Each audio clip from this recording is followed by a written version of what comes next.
ఓం నమ శివాయ. అందరికీ నమస్తే అండి. అందరూ ఎలా ఉన్నారు? ఆ శివయ్య దయ వల్ల మనందరం ఆరోగ్యంగా, ఇంకా ఆనందంగా ఉండాలని మనస్ఫూర్తిగా కోరుకుంటూ, ఈరోజైతే ఒక మంచి వీడియోతో మీ ముందుకొచ్చేసాను. 2026 సంవత్సరంలో మహాశివరాత్రి పండుగని ఏ రోజు జరుపుకోవాలి? ఏ సమయంలో జరుపుకోవాలి? మహాశివరాత్రి పూజని ఇంట్లో ఏ విధంగా చేసుకోవాలి? ఇంట్లో శివలింగం లేని వాళ్ళు దేనికి పూజించుకోవాలి? అలానే శివలింగానికి ఏ విధంగా అభిషేకం చేసుకోవాలి? అలానే ఆ రోజు ఉపవాసం జాగరణ ఎలా ఉండాలి? ముఖ్యంగా మహాశివరాత్రి రోజు లింగోద్భవ సమయంలో పాటించవలసిన నియమాలు, అలానే ముఖ్యంగా చేయవలసిన పనులేంటి? ఆ రోజు ముఖ్యంగా నారికేల దీపం వెలిగించడం వలన కలిగే అద్భుత ఫలితాలేంటి? ఇలా అన్ని విషయాల్ని కూడా ఈరోజు నేను మీకు ఈ వీడియోలోనైతే క్లియర్‌గా చెప్పబోతున్నాను. వీడియో చివరి వరకు చూడండి. మీ అందరికీ నచ్చుతుంది, అలానే ఉపయోగపడుతుంది అనుకుంటున్నాను. మాఘమాసంలో బహుళ చతుర్దశి రోజున శివరాత్రి అనేది జరుపుకుంటాము. అయితే ఈ 2026 సంవత్సరంలో శివరాత్రి ఫిబ్రవరి 15వ తేదీ ఆదివారం నాడు వచ్చిందండి. పరమ పవిత్రమైన శివరాత్రి రోజున మనందరం కూడా శివయ్యకి ఎంతో విశేషంగా పూజలు చేసుకోవడం, అర్చనలు చేసుకోవడం, అభిషేకాలు చేయడం లాంటివి చేస్తాము. అయితే మనం ఎంత చేసామనేది కాదండి, భక్తితో ఇంకా శ్రద్ధతోని శివయ్యకి ఒక చెంబుడు నీళ్లు పోస్తే చాలు, బోలాశంకరుడు మురిసిపోయి మనకి కోరిన కోరికలన్నీ కూడా ఇస్తారు. అంతటి మహిమాన్వితమైన రోజున మనం ఉపవాసం ఎలా ఉండాలి, జాగరణ ఎలా చేయాలి, పూజ ఎలా చేసుకోవాలి, ఇలా అన్ని విషయాల్ని కూడా ఇప్పుడు మనం తెలుసుకుందాము. మహాశివరాత్రి రోజున ఉదయాన్నే అంటే సూర్యోదయానికి ముందే నిద్రలేచి తలకు స్నానం చేసి చక్కగా ఇల్లంతా కూడా శుభ్రం చేసుకొని, ఇంట్లో దీపారాధన అంతా కూడా చేసుకొని, మొదటగా మనం ఉదయాన్నే బ్రహ్మముహూర్తంలోని శివాలయానికి వెళ్ళి శివయ్యకి మంచి నీళ్ళతోని ఒక చిన్న రాగి చెంబుతోని ఇంటి దగ్గర నుండే పట్టుకెళ్ళి మంచినీళ్ళతోని అభిషేకం చేస్తే చాలా మంచిదండి. అభిషేకం చేసుకున్న తర్వాత ఉపవాసం ఉండగలను అనుకుంటే ఉపవాసంతోనే ఈ రోజంతా పూజ చేసుకుంటే మంచిది. ఉపవాసం మేము ఉండలేము అని అనుకుంటే గనక చక్కగా అన్నీ తింటూ నిర్మలమైన మనసుతో ఈ పూజను చేసుకోవాలి. సాధారణంగా శివరాత్రి అనేది ఉదయం చేసుకుంటారండి. కానీ ఎక్కువ శాతం అయితే మాత్రం సాయంత్రం పూట ప్రదోష కాలంలో శివరాత్రి పూజ అనేది చేసుకుంటే మంచిది అంటారు.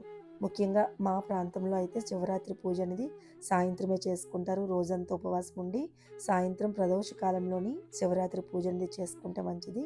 అయితే పూజ ఏ విధంగా చేసుకోవాలి? మొదటగా మనం నిత్య దీపారాధన కింద పూజ గదిలో దీపం అంతా కూడా పెట్టేసుకొని, పీట పెట్టుకొని, ఒక వైట్ క్లాత్ ఏదైనా వేసుకొని దాని మీద శివపార్వతుల పటాన్ని పెట్టుకోవాలి.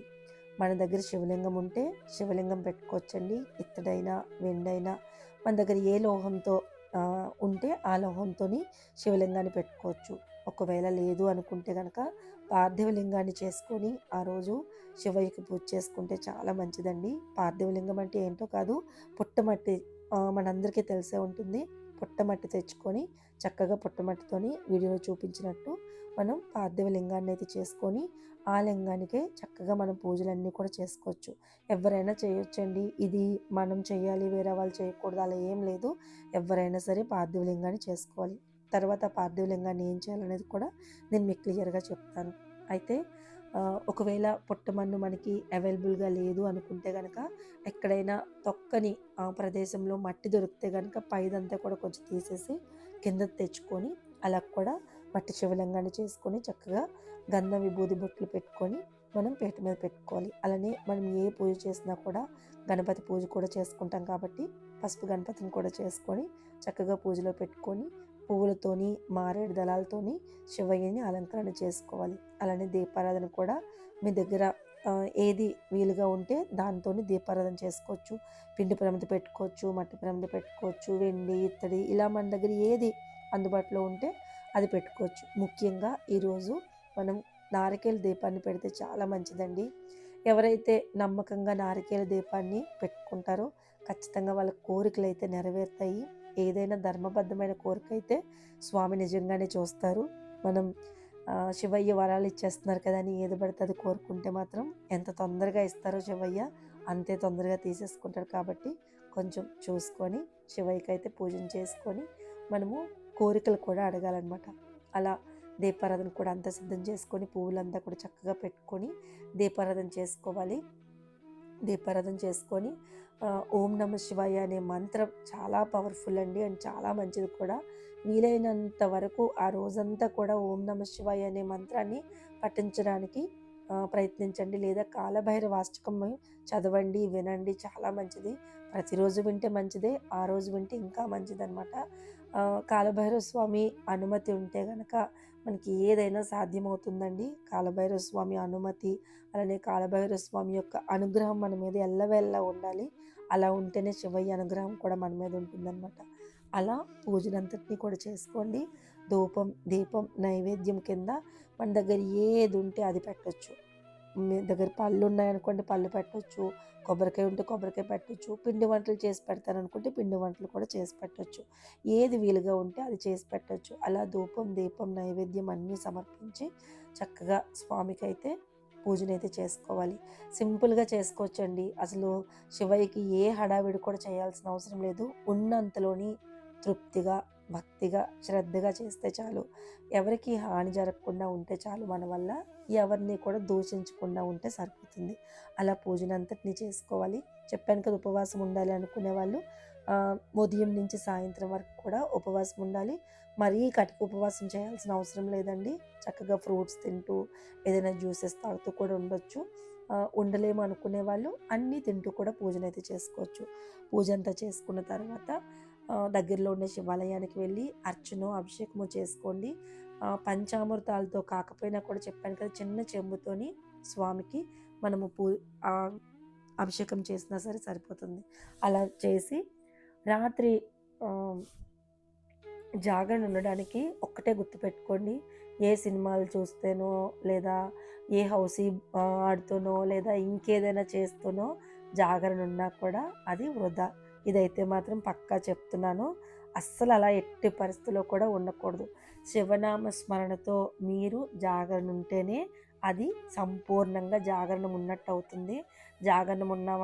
జాగరణం ఉంటాం కదా అని చెప్పేసి వీధిలో డాన్సులు చేయడాలు, పాటలు పాడుకోవడాలు, అలానే హౌసీలు ఆడుకోవడాలు, ఇలాంటి పిచ్చి పనులన్నీ చేయకుండా మీరు జాగరణ ఉండకపోయినా పర్వాలేదు. ఉంటే మాత్రం శివనామ స్మరణ చేసుకుంటూ ఉండండి. లేదా ఏదైనా బుక్ చదువుకోండి మంచిది.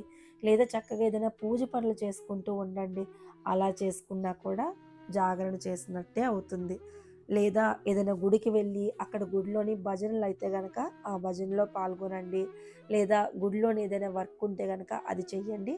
అలా చేసినా కూడా చాలా మంచిది.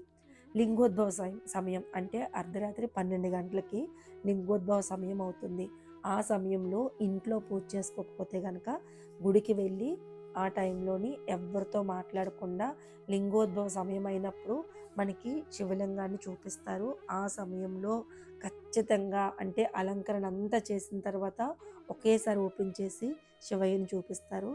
మనసులోని ఎలాంటి ఏ దుర్బుద్ధి పెట్టుకోకుండా ఒక మంచి ధర్మబద్ధమైన కోరిక కోరుకోండి. నిజంగా శివయ్య నెరవేరుస్తాడు. లేదా మన జీవితం బాగుండాలని కోరుకోండి.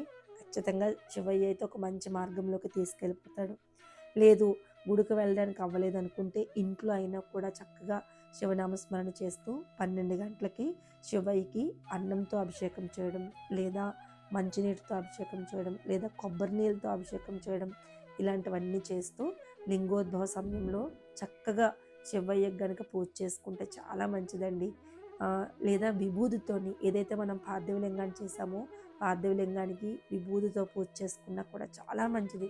భోళాశంకరుడు ఇంక ఇది అది అని ఏం లేదు. మనం ఏది చేసినా కూడా ఆయన మురిసిపోతారనమాట. ఒక్క బిల్వదళం సమర్పించి లింగోద్భవ సమయంలో చక్కగా పూజన చేసుకోండి. ఉదయం వరకు కూడా మేల్కొని ఉంటే చాలా మంచిది. ఒకవేళ ఉదయం వరకు మేల్కొని ఉండలేకపోతున్నాం అనుకుంటే లింగోద్భవ సమయం అంతా అయిపోయిన తర్వాత పూజన చేసుకొని చక్కగా కింద నేల మీద కాసేపు అలా రెస్ట్ తీసుకుంటే సరిపోతుంది. ఇదంతా కూడా ఆరోగ్యరీత్యా అన్ని విధాలుగా బాగుండే వాళ్ళకి మాత్రమే చెప్తున్నాను. ఆరోగ్యరీత్యా సహకరించలేని వాళ్ళకి, అలానే జాబ్స్ అలా ఉన్నాయి అని అనుకునే వాళ్ళందరూ కూడా మీ వృత్తిని నిర్వర్తిస్తూ శివయ్య అని ఒక్క నామస్మరణ చేసినా చాలు మనం అనుకునేది నెరవేరుతుందనమాట. సో ఇలా చేస్తేనే మనకు కోరిక నెరవేరుతుంది, లేకపోతే నెరవేరదని మాత్రం అస్సలు మనసులో పెట్టుకోకండి. అలా చేస్తూ ఉదయాన్నే మళ్ళీ మీకు దగ్గరలో ఉండే నదీ స్నానంకి కానీ లేదా సముద్ర స్నానంకి వెళ్ళి అక్కడ స్నానం చేసి గంగమ్మకి పసుపు కుంకుమ సమర్పించి అలానే మళ్ళీ అవే బట్టలతో దగ్గరలో ఉన్న శివాలయానికి వెళ్ళి అక్కడ ఎవరైనా బ్రాహ్మణులు ఉంటే వాళ్ళకి ఎంతో కొంత దానం చేసి ఇంటికి వచ్చి అప్పుడు ఉపవాస దీక్ష అనేది విరమించుకోవాలన్నమాట.